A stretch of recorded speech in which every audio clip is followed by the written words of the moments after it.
Good evening, everyone. This week in Parsha's Bay, the Jews finally get freed from Egypt. This is the Parsha of Gola. The Jews finally, after 210 years of slavery, are going free. Our Bnei Chayrin are free people.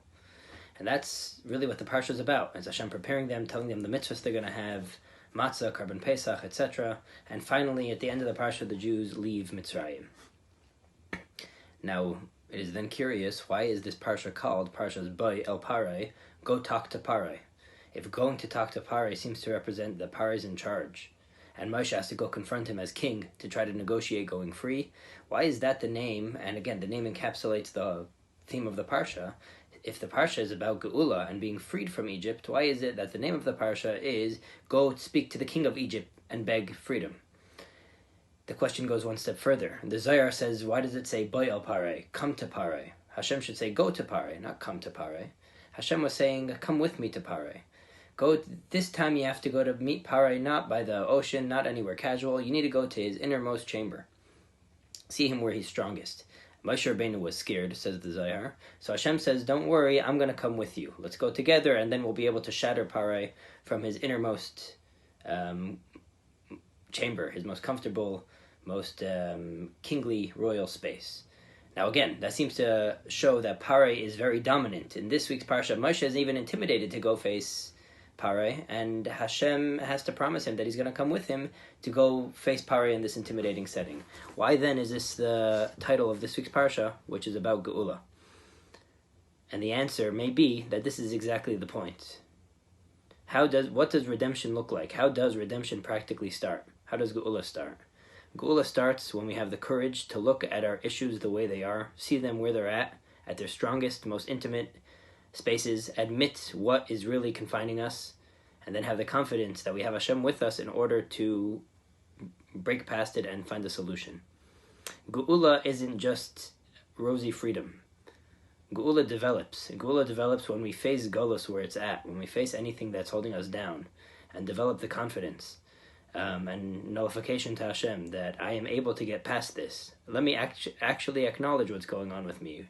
I'm lazy, I get angry, but why am I lazy? I'm lazy because I don't value myself. So let me face why do I feel so low about myself?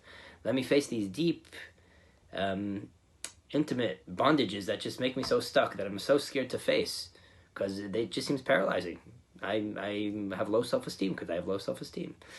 But developing the courage to face it and to try to tackle the root issue with confidence, even when I'm facing it in its innermost palace, that is the first step of Geula.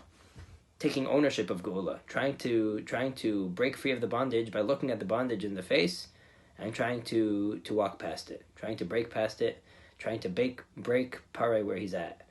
There's the famous 12-step program called AA, Alcoholics Anonymous, which has 12 steps to free oneself from addiction.